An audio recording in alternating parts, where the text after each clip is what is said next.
이 거룩한 주일 아침에 하나님께서 우리에게 허락하신 말씀은 사사기 2장 6절에서 15절 말씀입니다. 사사기 2장 6절에서 15절 말씀, 살아계신 하나님의 말씀 다 찾으신 줄로 알고 우리 함께 한 목소리로 읽겠습니다. 6절입니다. 전에 여호수아가 백성을 보내매 이스라엘 자손이 각기 그들의 기업으로 가서 땅을 차지하였고, 백성이 여호수아가 사는 날 동안과 여호수아 뒤에 생존한 장로들 곧 여호와께서 이스라엘을 위하여 행하신 모든 큰 일을 본 자들이 사는 날 동안에 여호와를 섬겼더라. 여호와의 종 눈의 아들 여호수아가 110세에 죽음에 무리가 그의 기업의 경내 에브라임 산지 가스산 북쪽 딥낫 헤레스에 장사하였고, 그 세대의 사람도 다 그 조상들에게로 돌아갔고, 그 위에 일어난 다른 세대는 여호와를 알지 못하며 여호와께서 이스라엘을 위하여 행하신 일도 알지 못하였더라. 이스라엘 자손이 여호와의 목전에 악을 행하여 바알들을 섬기며 애굽 땅에서 그들을 인도하여 내신 그들의 조상들의 하나님 여호와를 버리고 다른 신들 곧 그들의 주위에 있는 백성의 신들을 따라 그들에게 절하여 여호와를 진노하시게 하였으되, 곧 그들이 여호와를 버리고 바알과 아스다롯을 섬겼으므로 여호와께서 이스라엘에게 진노하사 노력하는 자의 손에 넘겨주사 그들이 노력을 당하게 하시며 또 주위에 있는 모든 대적의 손에 팔아 넘기심에 그들이 다시는 대적을 당하지 못하였으며, 그들이 어디로 가든지 여호와의 손이 그들에게 재앙을 내리시니 곧 여호와께서 말씀하신 것과 같고 여호와께서 그들에게 맹세하신 것과 같아서 그들의 괴로움이 심하였더라. 이 시간에는 노예 총무로 섬기고 있는 김정호 목사님께서 나오셔서 다음 세대, 다른 세대라는 제목으로 말씀을 증거하실 때 우리의 굳어진 마음을 녹이며 우리로 30배, 60배, 100배 열매 맺게 하시는 놀라운 하나님의 은혜가 충만하게 되기를 바랍니다. 지휘자 없이 성가대 했죠? 근데 어떻게 이렇게 찬양을 은혜롭게 하셨는지 한마음이 돼서 한 것 같습니다. 한마음이니까 지휘자가 없어도 이렇게 찬양을 했네요. 하나님께서 또 은혜로 찬양을 인도할 찬양대 지휘자도 보내주시길 기도하겠습니다. 제가 이번에 와서 깜짝 놀랐습니다. 왜냐하면 제가 오기 전에 우리 최 목사님하고 어떤 말을 했으면 좋을까랄까, 혹은 최 목사님이 저에게 이런 말씀 좀 해주세요 라는 대화를 전혀 하지 않았습니다.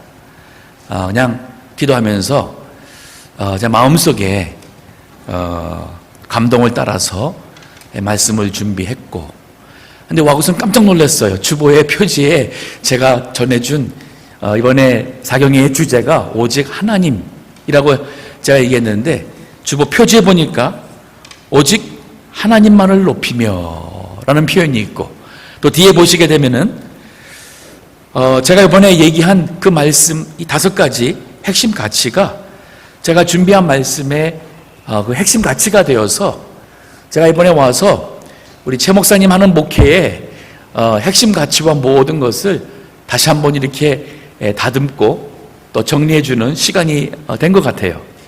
오늘 제가 얘기하고 싶은 얘기도 다음 세대, 다른 세대라는 이 말씀은 여기 핵심 가치의 2번째, 가정을 세우는 교회, 다음 세대를 깨치는 교회, 또 제자 삼는 교회라는 이 말씀의 핵심의 그 말씀이 되기도 합니다. 그래서 참 너무 참 감사하고, 우리 목사님이 교회를 이제 목회하는 데 있어서의 청사진을 아주 참 성경적으로 바르게 잡고 교회를 이 사역을 하는구나 하는 마음에 있어서 제가 참 기쁩니다. 자, 오늘 말씀을 생각할 때에 이 사사기입니다. 2장입니다. 사사기라면은 모세를 통해서 출애굽하고 광야를 지나서 가나안 땅에 들어올 때에 여호수아가 인도해서 여호수아 생애에 가나안을 정복하고 12지파에게 분배하고, 그리고 이제 여호수아는 세상을 떠나게 되고, 그 이후의 시대가 바로 사사시대입니다.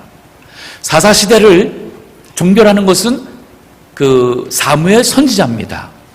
그러면 여호수아의 죽음부터 사무엘 선지자까지는 약 300년이라는 기간이고, 이것이 바로 사사시대예요. 사사기를 읽어보셨으면 알다시피 성경 구약시대 때 이런 일들이 참 있었을까 할 만큼 도덕적으로 너무나도 무너졌고, 정치가 무너져서 6번에 걸쳐서 이방인의 침략을 받아 식민지를 받은 기록이 있습니다. 그 연수를 계산하면은 약 111년이라는 세월 동안 300년 중에서 111년 동안은 이방 나라들에게 식민지 생활을 해요. 그게 말이 되겠습니까? 하나님께서 약속하신 땅으로 인도하신 하나님의 백성들인데, 약속의 땅에 와서는 정작 하나님의 복을 누리는 것이 아니라 이방인들에게 시달리고 식민지 생활하고, 정치가 무너지고 도덕이 무너지고 신앙과 종교가 무너지고, 대체 이게 무슨 약속의 땅에서 하나님 주시는 약속, 그 축복을 누리는 시대가 된 것인가 라는 질문을 하시게 될 거예요. 왜 이렇게 되었느냐는 거예요. 하나님의 약속하신 땅에 왔는데 왜 이렇게 축복을 누리지 못하고 오히려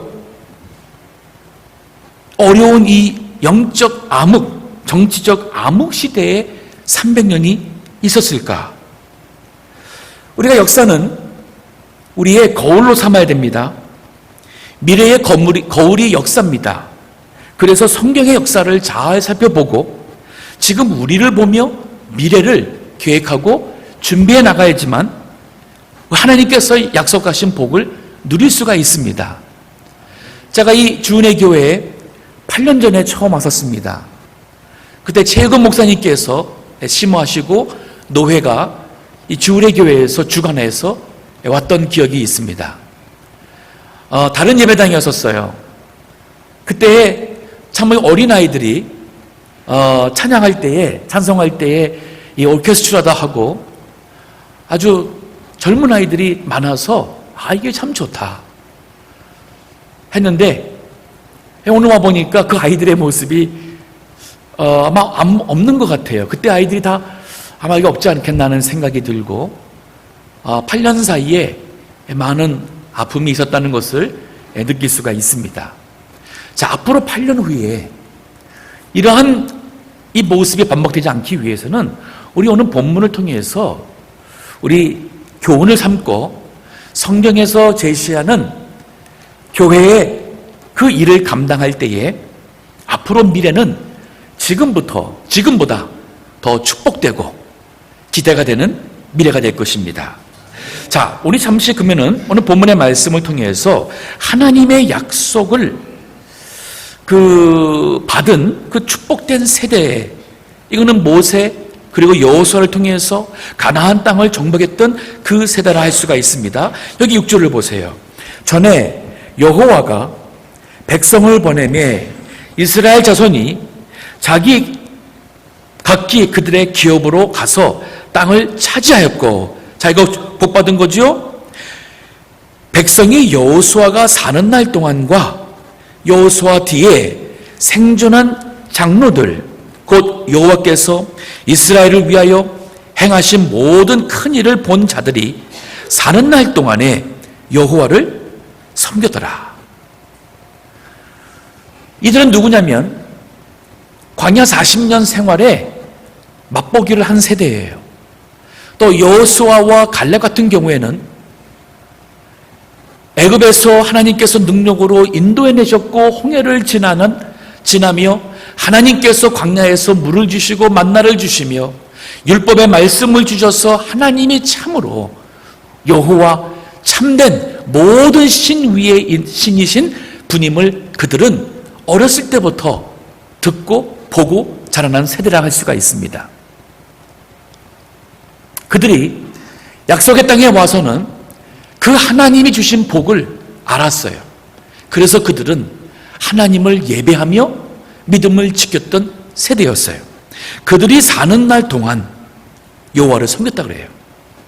8절에 보면 여호와의 종 눈의 아들 여호수아가 110세의 죽음에 무리가 그의 기업의 경내 에브라임 산지 가스산 북쪽 딥낫 헤레스에 장사하였고 그 세대의 사람도 다 그 조상들에게로 돌아갔고 그 후에 일어난 다른 세대는 여호와를 알지 못하며 여호와께서 이스라엘을 위하여 행하신 일도 알지 못하였더라. 여호와를 알지 못하고 여호와께서 행하신 일을 알지 못하는 다음 세대, 차세대가 나왔어요. 우리 요즘에 한국의 그 젊은 세대의 초등학교의 아이들 중에는 6.25 전쟁이 남한이 북쪽을 침략함으로 시작이 됐다고 생각하고 아는 아이들도 있는 시대가 되었어요. 왜냐하면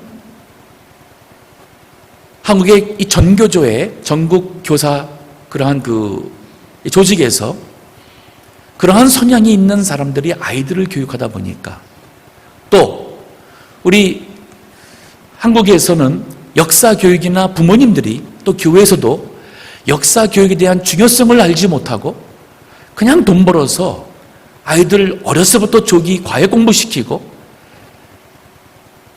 이 지능적 교육을 시켜서 공부 잘하고 여기에만 하다가 보니까 아이들과 같이 하는 시간도 부족하고 아이들을 가정에서 교육을 제대로 하지 않습니다.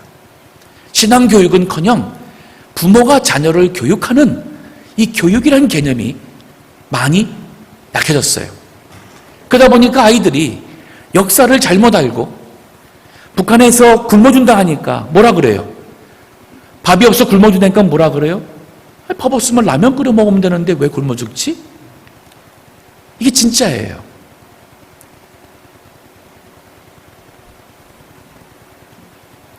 우리 한국 일제시대 때 계셨던 우리 어르신들이 아마 계신 것 같습니다. 우리가 일본의 통치 아래서 서러움 당하고 주권을 빼앗기고 이름도 일본 이름으로 바꾸고 한국말 쓰지 못하고 했던 그 서러움과 그 절망적인 것 경험하신 세대가 있으십니다. 1945년도에 광복이라는 기쁨을 얻었습니다. 5년 후에 6.25 전쟁을 통해서 이루 말할 수 없는 그 아픔과 슬픔을 겪으신 세대가 있습니다. 저는 물론 그 세대에 태어나진 않았습니다. 하지만 그 이후에 태어나서 어려서부터 그 얘기를 들었고 학교에서 그 얘기를 들었고 반공교육을 받고 자란 세대예요. 그래서 얼핏 그 세대가 어떠한 것인 것을 알고 있기 때문에 공산주의는 교회를 박해하고 크리스천들을 잡아가고 성경책을 갖고 있다가 걸리면 수용소에 가서 살아나올지 거기서 죽을지 알 수 없는 그런 생활을 하는 것이며 공산주의는 무신론이에요. 하나님을 부인하고 독재자를 신격화함으로써 하나의 큰 한 나라가 하나의 사이비 종교와 같은 조직입니다. 저는 이것을 알기 때문에 공산주의가 무엇인지를 알기 때문에 또 복음이 왜 중요한 것을 알기 때문에 지금 우리가 누리고 있는 이 자유의 귀한 것을 알고 있고 또 그와 함께 하나님께서 복음을 주셔서 우리 한국이 그 세계에서 제일 가난했던 나라에서 지금 열성국에 들어가는 그런 부자 나라가 되기까지는 1970년대 그 6.25 전쟁 끝나고 이제 60년 들어오면서 우리가 소망이 없었잖아요. 하나님께 부르짖을 수밖에 없었어요. 그래서 철야 기도 때마다 성도님들이 교회 나와서 부르짖었습니다. 새벽 예배 때마다 나와서 하나님께 부르짖었습니다.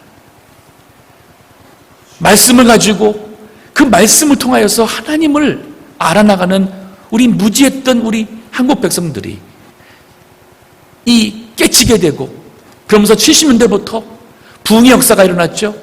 80년대에 얼마나 많은 부흥의 역사가 일어났습니까? 그저 교회 간판만 걸어도 교인들이 몰려 들어오던 시대가 있었습니다. 선교사를 보내기 시작했습니다. 90년대 들어오면서 절정을 이루었습니다. 우리 한국 사람의 4명 중에 한 사람은 기독교인이라고 할 만큼 우리 기독교 역사에, 지난 2000년 역사에 한국처럼 이 단기간 동안 복음화가 되고 그 복음으로 인해서 세계 선교를 했던 그런 사례가 전혀 없는 그러한 축복을 우리는 누렸어요. 근데 거기에 아물려서 한국 경제가 살았습니다. 정치가 민주화를 이루었습니다. 우리는 정치적으로나 경제적으로나 신앙적으로나 인류 역사에 볼 수 없는 그러한 큰 축복을 받았어요. 그 물질을 가지고 선교했습니다.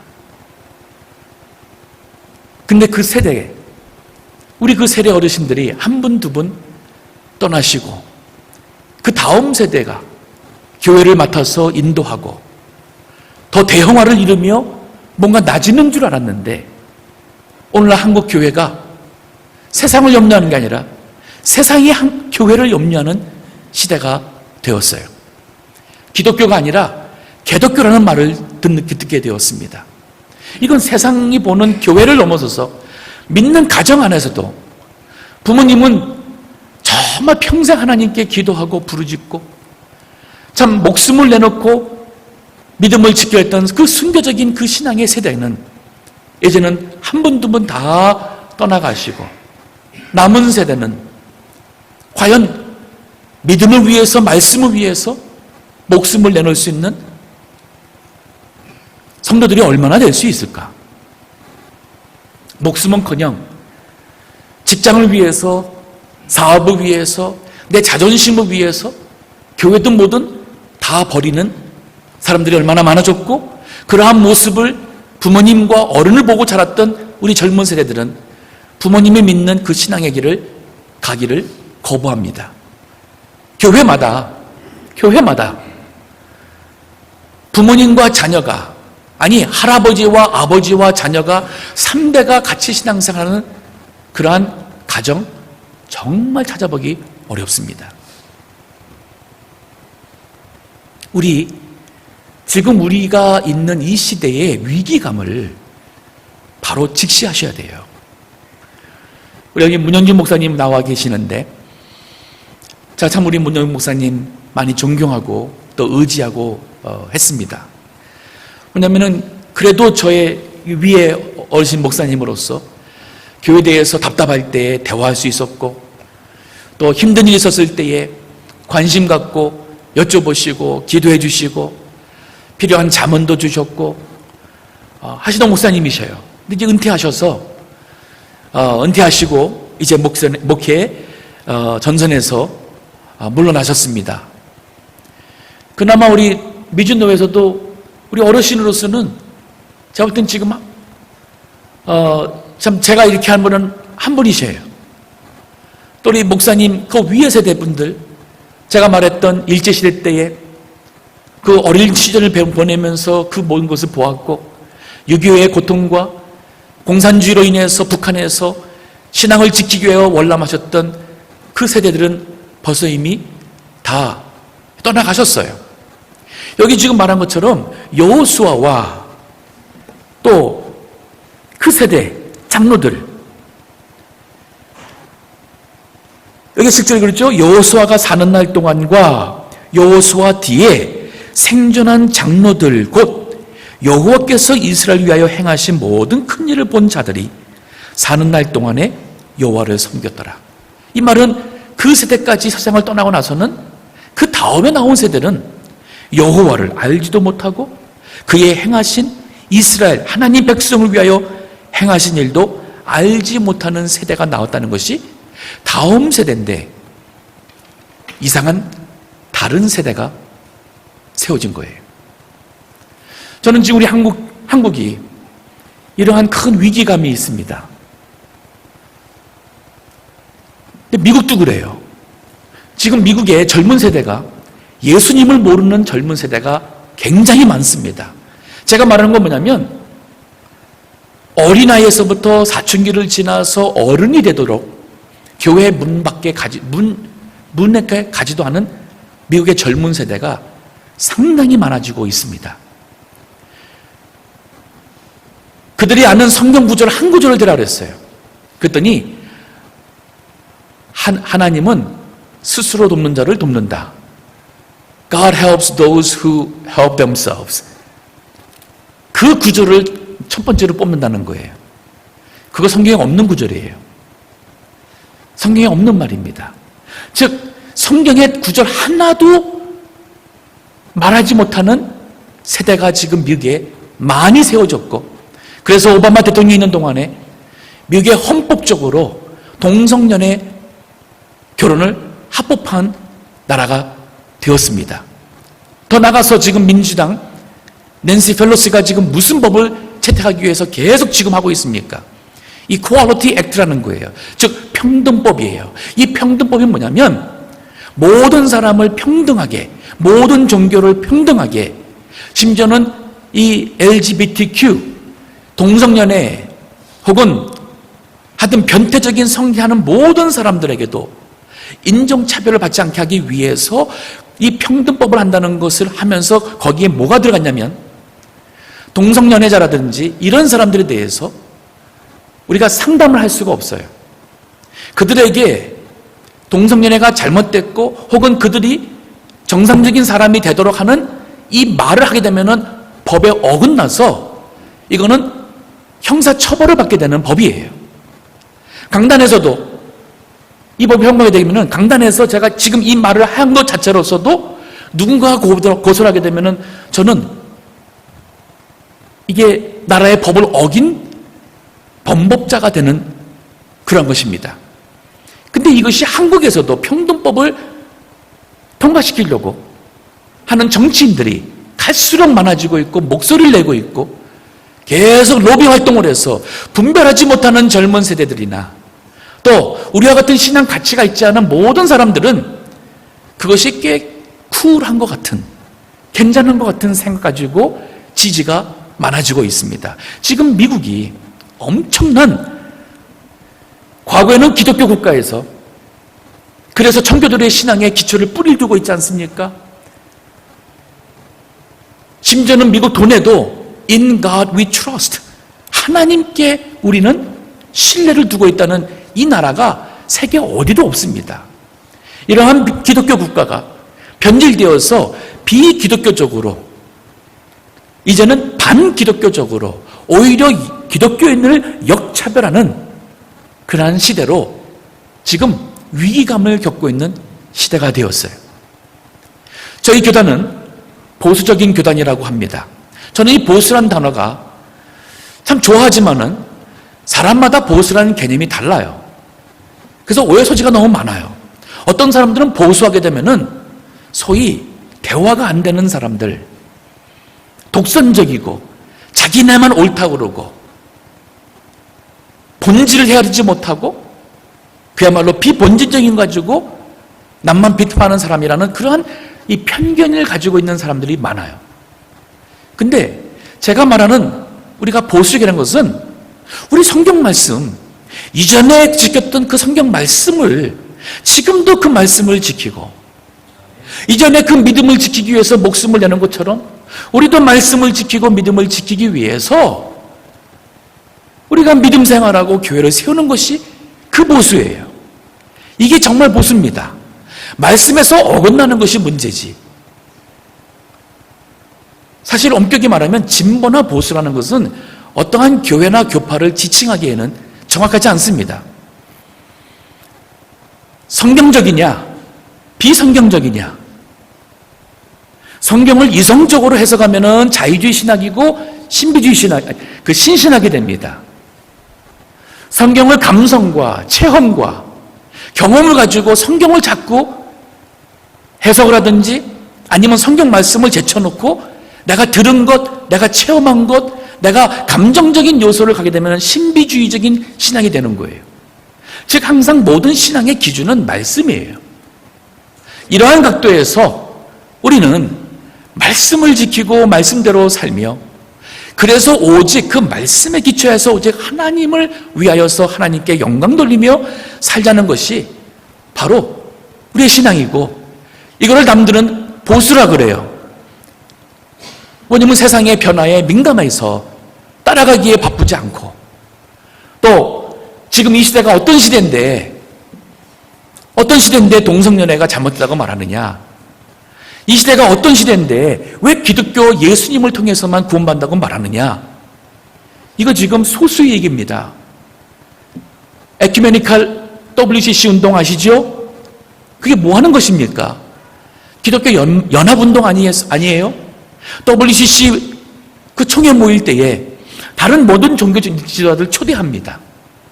즉 모든 종교를 인정하고 하나님께 가는 길은 하나가 아니라 여러 길이 있다.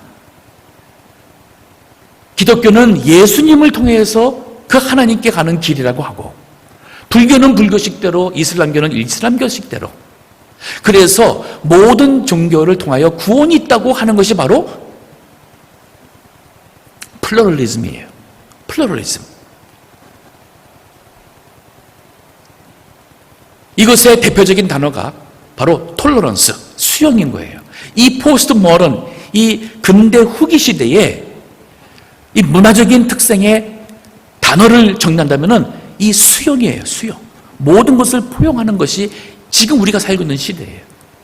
여기에서 우리가 오직 예수 그리스도만이 길이요 진리요 생명이라고 말하게 되면 우리는 독선적이고 저런 왜골수 때문에 이 세상에 평화가 없다는 지탄을 받는 것이 됩니다.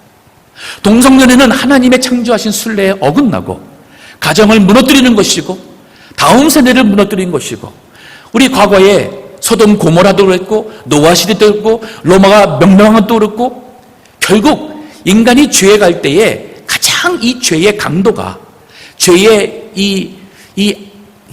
그 악의 그 강도가 점점 심해져 갑니다. 그럴 때 꼭 나타나는 것은 동성연애와 각종 변태와 그 다음에 가정을 무너뜨리는 그러한 성적 혼란이 항상 있습니다. 지금 이 시대가 이러한 위기감이 있어요. 이럴 때에 하나님의 말씀에 굳게 서서 믿음에 흔들리지 않고 나가는 소위 말하는 보수적 아닌 말씀적인 교회가 무너지게 되면 다른 말씀을 타협하는 교회는 미래의 희망이 될 수 없어요. 생명이 될 수 없습니다. 진정한 성령의 역사가 함께할 수 없습니다. 우리 주은혜 교회 성도님들은 숫자에 그런 하지 마시고,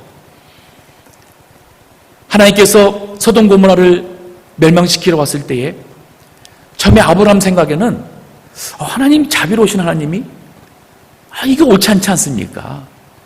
하나님께서 이거 여기 의인이 50명만 있다 하더라도 정말 하나님께서 이 성을 멸망시킨다면 그건 하나님 이거 좀 너무 부당하지 않습니까? 하는 식으로 처음에 대답을 하죠.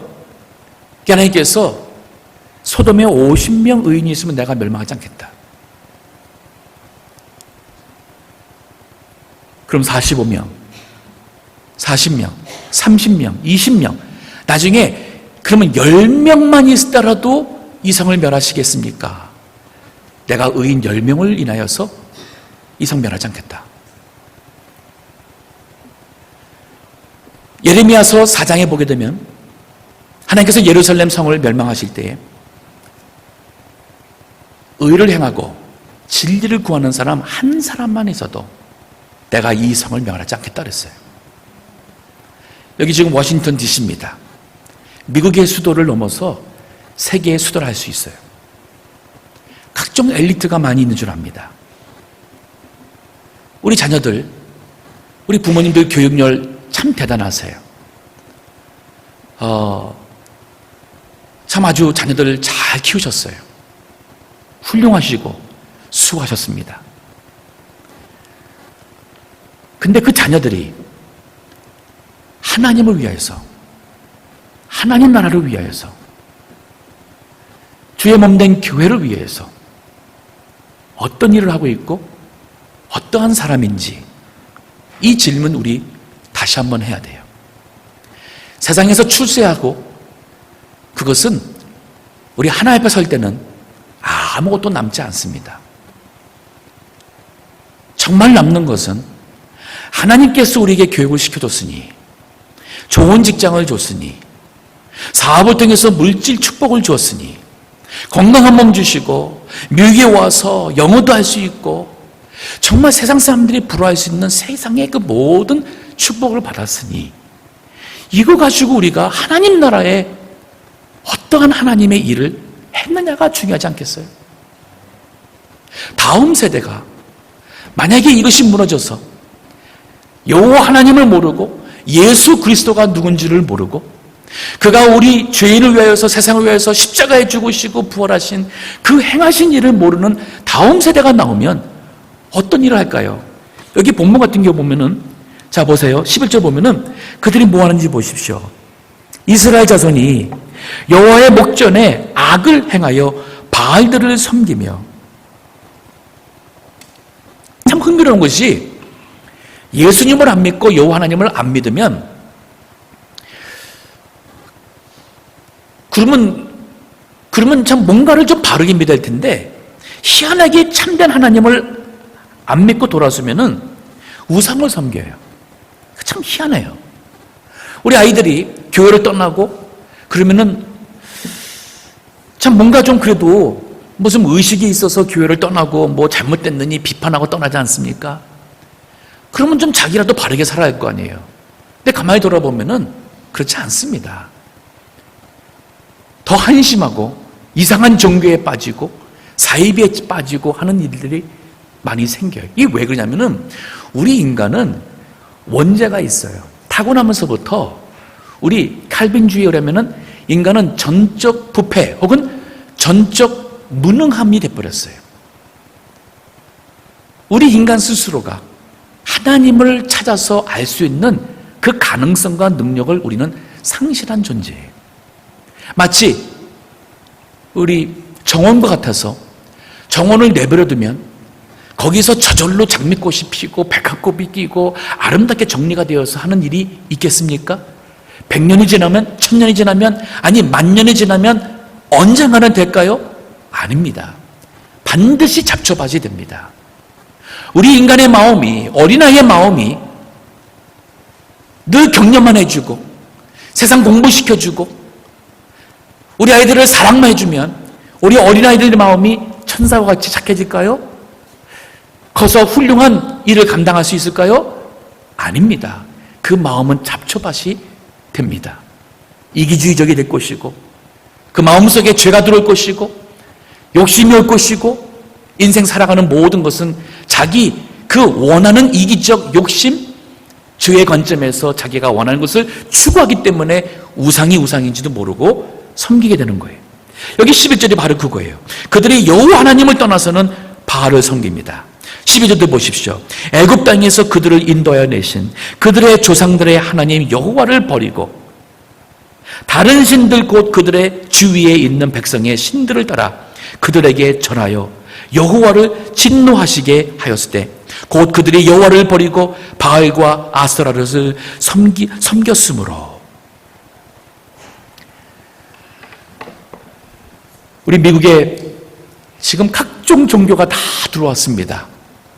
요즘에 백인 중에서 불교 또 힌두교에 관심 갖는 이 뉴에이지라는 이 뉴에이지 사상은 힌두교에서 나온 거예요. 동양 철학과 동양 종교에서 나온 겁니다. 그게 다 두리뭉실하고 범신론적인 그러한 것이죠. 그런데 백인들이, 이 기독교의 자손들이 거기에 가서 묵상하고 명상하고 뭔가 인생의 의미를 찾겠다고 심오한 것이 있는 줄 알고 하는 사람들이 갈수록 늘어납니다. 참 너무 지금 이 시대의 이 교육과 정치와 문화와 이 시대의 종교를 볼 때에 우리가 무관심하고 그냥 아침에 일어나셔서 그냥 분주하게 가게 가서 가게 문 열고 그냥 피곤하고 살다가 가게 문 닫고 집에 오고 자고 그러다가 교회 오고 사시면은 잘 모르셔요. 지금 이 세상이 어떻게 가고 있는지, 이 나라가 어떻고 우리 아이들이, 우리 후손들이 지금 어떠한 문화권 속에서 살아가는지 정말 모르십니다. 최근에 캘리포니아 같은 경우도 우리 교회 교육부에서 부모들을 교육을 자꾸만 할 수밖에 없어요. 왜냐하면 캘리포니아 주가 다른 주보다 더 진보적이에요. 성교육을 시키는데 우리 초등학생 아이들, 이 아이들이 뭐를 합니까? 이 아이들에게 동성에 대한 성교육을 하는 거예요. 아직 남자 여자의 이성에 대한 것도 모르는 아이들한테 동성에 대한 성교육을 하며 심지어는 성적인 그러한 이 여러 가지 글을 실제 아이들에게 보여주면서 그거를 하기 때문에 그 교회 학교 가는 것을 부모님들이 거부할 수 있는 권한이 있었어요. 그래서 교회들이 부모들에게 어느 날 이런 성교육을 하니까 자녀를 교회 보내지 마십시오. 이거 해가면서 우리 자녀를 지금 지켜야 되는 시대가 왔어요.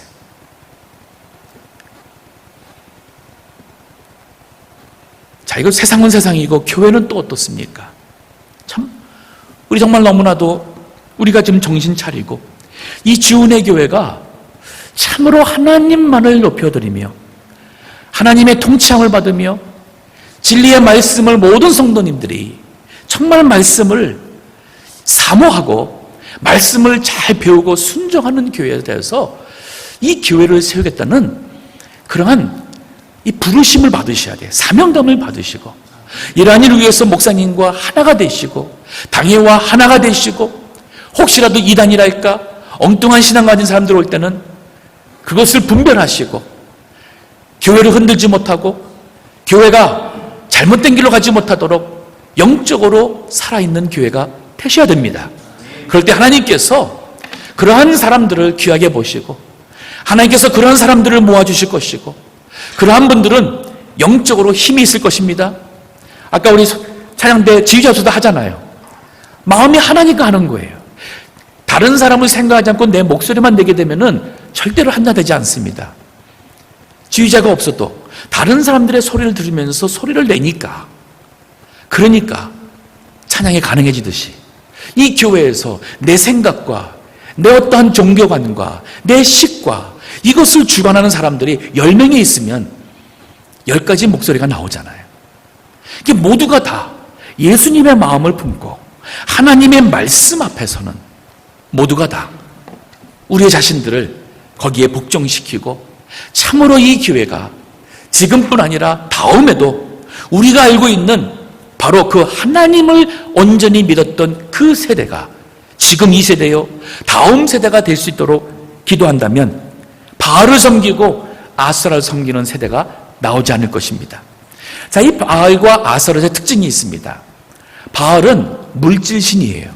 즉 당시에 바알이 하늘에서 비를 준다고 믿었습니다. 과거에는 농사하는 세대잖아요. 즉 물질 축복은 비가 와야 돼요. 풍년이 돼야 돼요. 그래서 곡식을 많이 얻을 수 있도록 바알들에게 부르짖고 기도했던 가나안 사람들의 그거를 오늘날은 말하면 뭐겠어요? 오늘날은 물질이잖아요. 과거에 바알신을 섬겼다면 오늘날 사람들이 돈 물질을만 추구하며 살아가는 것과 똑같은 그러한 모습이라는 것입니다. 아스타롯은 혹은 아세라라고도 합니다. 여신이에요. 이 여신이 소위 자식을 낳게 해준다고 가나안 사람들이 믿었어요. 그래서 자식을 낳지 못하면 그 아세라에게 가서 그 아세라 혹은 아스타롯에게 가서 자식을 낳게 해달라고 그랬습니다. 근데 그들이 믿는 이 종교 행위가 혼음이었어요. 그래서 이 아세라를 섬기는 신전에는 소위 이 예배 형식과 함께 각종 추잡스러운 일들을 하기 위한 거기에 그 일을 위한 여인들이 있었고 남자들이 있었습니다. 이스라엘 백성들이 거기 가서 뭘 합니까? 성적 만족을 추구하는 거예요. 오늘날 이 시대가 하나님 떠나면 결국 뭐예요? 돈 따라가고 육신의 만족, 향락 따라가게 돼 있어요. 가만히 보면은 죄라는 것 다 돈에 관련되든지 그 다음에는 성적, 육신의 향락, 만족을 추구하는 것에 결국은 많은 죄들이 다 거기에 결부되어 있습니다. 그러니까 여호와 하나님만을 정말 예수님께서 우리 안에 내재해서 살아계시고 그 주님의 말씀을 가지고 묵상하며 말씀을 지키고자 한다면 그러한 물질이나 육신적인 정욕이나 이 모든 것에서 우리가 우리 자신을 지키고 거룩하며 이 어두운 시대에 빛을 발할 수 있는 믿음의 사람들이 되고 세상을 변화시킬 수 있고 그런 사람들이 이 복음을 전하며 하나님 나라를 세우는 예수님의 제자가 되는 것이에요. 자, 여기 그 14절 보면은 다음 세대가 하나님을 떠나면 반드시 멸망합니다. 14절 보세요.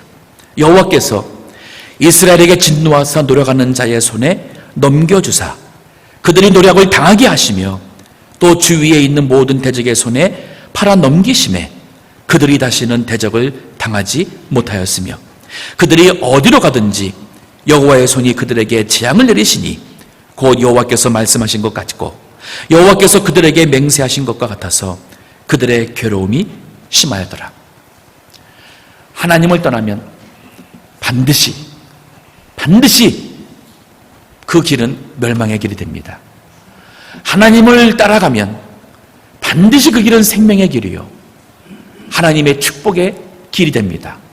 우리 한국도 그렇고 우리 미국도 그렇고 우리 교회적으로나 개인 가정적으로나 개인 삶에서도 그렇고 오직 하나님만을 예수 그리스도 안에서 하나님만을 바라보며 믿고 나가지 않으면 미래에 희망이 없습니다.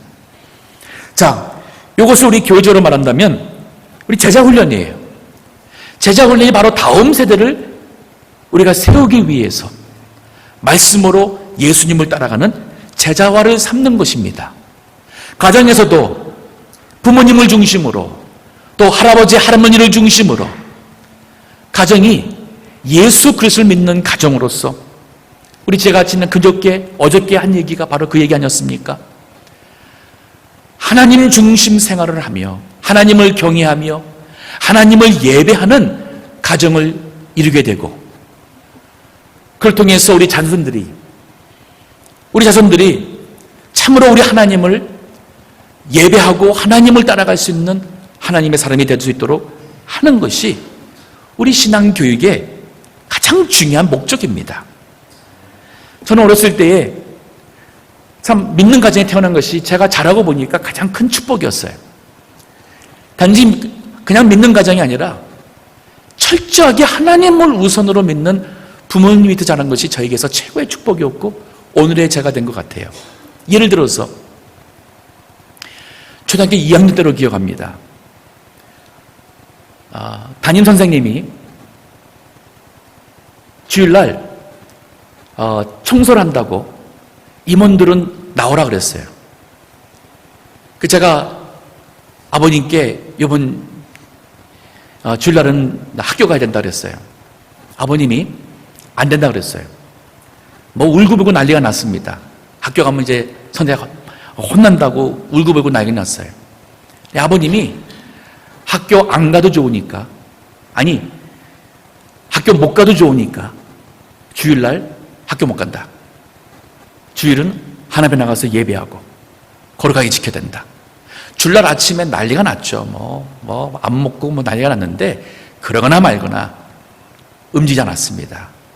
울면서 교회 갔고 돌아왔습니다. 그리고 그 다음날 학교 가서 선생님 너 어저께 왜 안 왔냐? 솔직히 그랬어요. 아버님이 교회 가야 된다고. 그래서 못 왔습니다. 근데 야단 안 치시더라고요. 그리고 지나갔어요. 근데 그 경험이 어린 저에게 있어서는 우리 부모님에게는 하나님이 가장 으뜸이구나. 신앙에 거스린 거라면 학교든 뭐든 다 학교 못 갈지언정 하나님이 우선이구나. 이게 어린 나이에 정말 하나님을 높이며 하나님을 믿고자 하는 그 신앙이 무엇인지를 저는 부모님이 하나님이 제일이다 이런 말씀을 안 해도 제가 그 부모님을 통해서 하나님이 누구신지를 배우고 자랐어요. 이게 신앙교육입니다. 이게 커서 보니까 그게 얼마나 귀한 것인지 제가 어렸을 때는 몰랐어요. 목회를 해서 보니까 왜 오늘날 이런 문제가 자꾸 생기는가. 사춘기 아이들이 됩니다. 이 아이들이 이 핑계 저 핑계 대면서 부모님께 나 오늘 친구네 집에 가면 안 돼요. 생일인데 나 친구네 집에 가서 해야 돼. 그럼 금요일날 예배에 못 오는데 갑니다. 좀 지나면은 토요일날 갑니다. 전화가 옵니다. 나 오늘 친구 집에서 슬리퍼 할 텐데 나 내일 교회 못 가. 처음에는 그러지 않죠. 내가 예배 전에 꼭 갈게 하다가 안 옵니다. 너 왜 안 왔어? 그러면 늦다 그럽니다. 이렇게 되면서 묻고 튼 것이 조금씩 아이들이 교회를 떠나고 친구들과 함께 세상 맛을 보고 하는 케이스가 많습니다.